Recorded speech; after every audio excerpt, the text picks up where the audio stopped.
ये जीवात्मा सतलोक की बात वही इसका घर है। सारी जीवात्माएं उसका भंडार सतलोक से ही यहाँ पर भेजा गया और बीच में जो अनेकों ब्रह्मांड है उन ब्रह्मांडों में पार करती हुई जब जीवात्मा यहाँ आई तो सबसे पहले इसके ऊपर में कोई किसी प्रकार का लेन देन पूजन शुभ और अशुभ कर्मों का नहीं। तब ये निर्मल और पवित्र थी। मनुष्य मंदिर में बैठ करके उसको पूरा यानी तमाम ब्रह्मांडों का और जहाँ से जीवात्मा आई है उस मालिक का दर्शन दीदार होता था।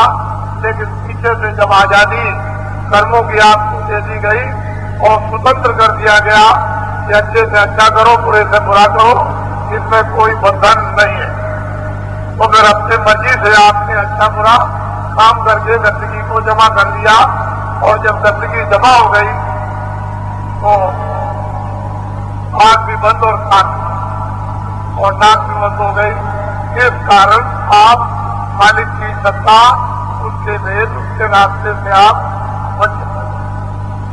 दूर हो गए और भूल गए और अब विश्वास आपको नहीं आता कि ये जीवात्माएं किस तरह से आई है और कैसे वापस लौटकर अपने पुनः घर में चली जाएगी ये आपको मालूम नहीं। इसीलिए भेद बताया जाता है कि एक ही रास्ता आने का और एक ही जाने का। उसमें सीढ़ी बना रखी है शब्दों की और सीढ़ी दर सीढ़ी जब आप नीचे से चढ़ करके चढ़ोगे तो सीढ़ी पर सीढ़ी सीढ़ी पर सीढ़ी चलते चले जाओगे मंजिलों को पहुंच करके इस तरह से एक से दूसरे दूसरे से तीसरे और ऐसे पार हो जाओ।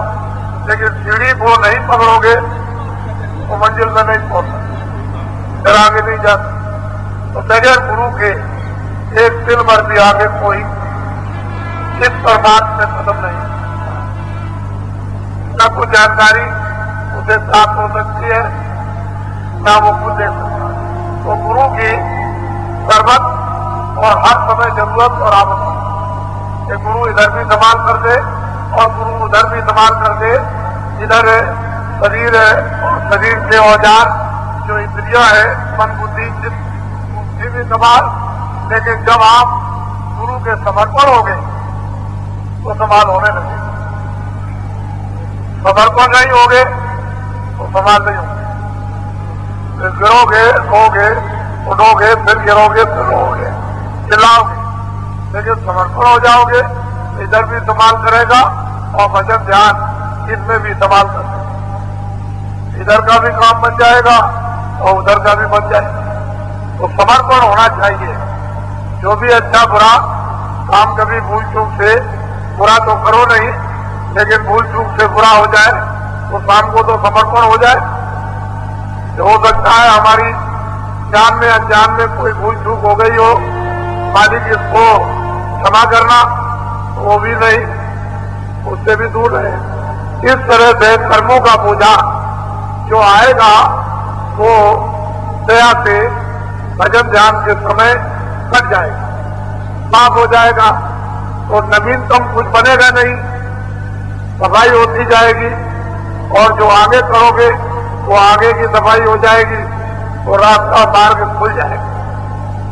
नहीं तो जैसे कहते थे रह जाओगे। ये हम जानते हैं कि आपको बहुत तकलीफ है, बीमारी ने पीड़ित कर रखा, घर के झगड़ों ने पीड़ित कर रखा, पति पत्नी की लड़ाई ने हुड़दंग मचा रखा, बाल बच्चे आज्ञा में नहीं चलते, करोड़ को कोई मात्रा नहीं, खेती दुकान दफ्तर में नहीं काम पूरे होते, मुनाफा नहीं होता, खर्चे पूरे नहीं बढ़ते, तमाम राजकाज की उलझनों ने आपको जगह कर रखा। ये हम सब जानते हैं। लेकिन हमको ये भी मालूम है कि एक ही साधे सब बने। अगर एक निशाने पर चल पड़ो तो ये सब साधन बन जाए। जो विघ्न कारक है वो सब चीजें सहायक हो जाए। लेकिन आप एक लक्ष्य की तरफ नहीं चलते हो तो ये सब के सब विघ्न कारक उत्पाद बचाए रहते हैं। इसीलिए सुमरन भजन की उचित युक्ति बताई जाती है, जिससे कि ये सब सहयोगी बनकर और भजन ध्यान में मदद सहयोग देते हैं। तो परिवार वाले भी, घर वाले भी, और मतलब एक काम का भी सबका सहयोग मिलने लगे और मालिक भी उसमें दया की बरकत जब मिल जाए तो फिर पूरा पड़ जाए। और अभी देखता हूँ लोगों ने सुना होगा कि बाबा जी के पास बहुत लोग अच्छे हो जाते हैं। हाँ, फायदा तो जरूर होता है, इसमें दो बातें नहीं, लोगों को लाभ होता है। तो लोगों को लाभ नहीं होगा तो लोगों को ये विश्वास कैसे होगा? तो लोक में भी लाभ है और परलोक में। लेकिन आप इस लाभ को तो एक सीमा बना करके रखें और दया पर छोड़ दें। परमात्मा लाभ प्राप्त करने की आप भरसक चेष्टा करें तो ये भी हो जाएगा, वो भी हो जाएगा।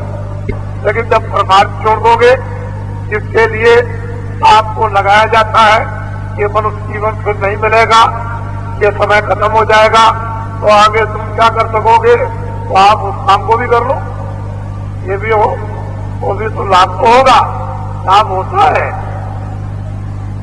हर तरह। लेकिन अब लाभी लाभ के लिए संसार में जुटे रहो तो संसार तो व्याधियों का भंडार है, ये व्याधियां कभी जाती नहीं। लेकिन इन व्याधियों को कब आप जान सकोगे? जब इच्छा विराम हो जाएगी,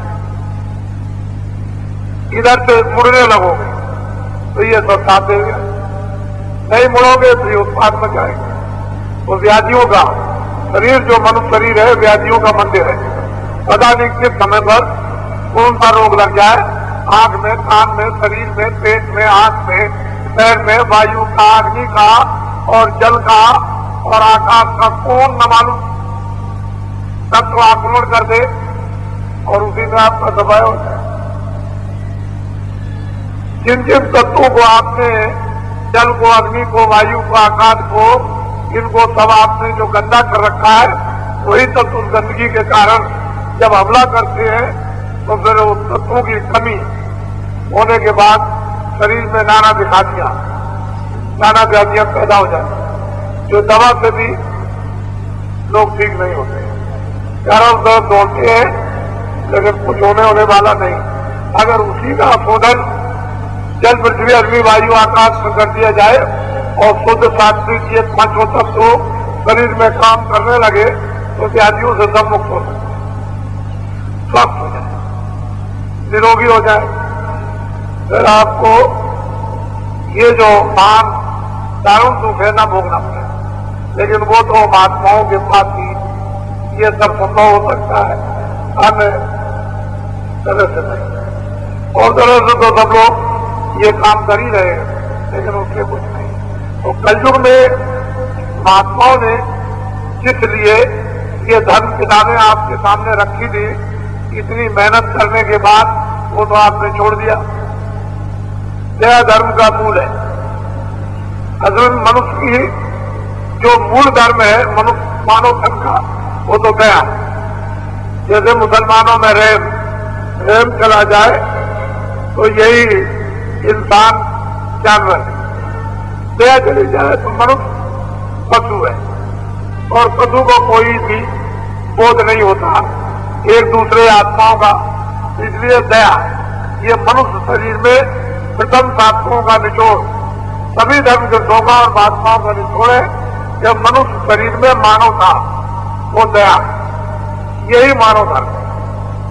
जब दया आ जाएगी सबके प्रति, तभी आप अपनी जीवात्मा के लिए कुछ कर सकते हो और तभी भजन और ध्यान में आपको उपलब्धि हो सकती है। अगर दया नहीं रहेगी तो कुछ नहीं। तो लोग सत्संग में आते हैं जो इतने बड़े बड़े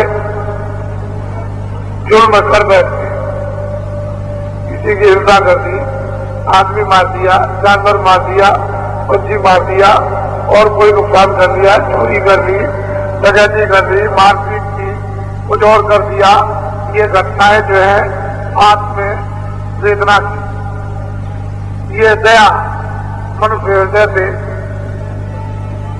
जाती है।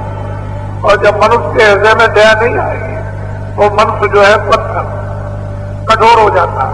तो उसमें भगवान की दया कोई किसी तरह का काम नहीं करती, क्योंकि उसका हृदय इतना कठोर हो गया कि वहां दया जा ही नहीं सकती। इस दया को प्राप्त करने के लिए मनुष्य को मानव साधनी है और मनुष्य शरीर में रहकर दूसरी आत्माओं पर दया करना, ये सबसे बड़ा मानव धर्म है।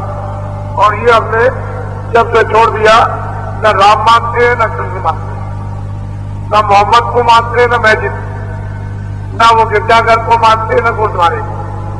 जब दहेज चली गई तो इसीलिए ये सर्व जो कष्ट आया हुआ वो आप देख रहे हो, अभी कुछ नहीं, वो तो आगे आने वाला है, वो आगे आएगा।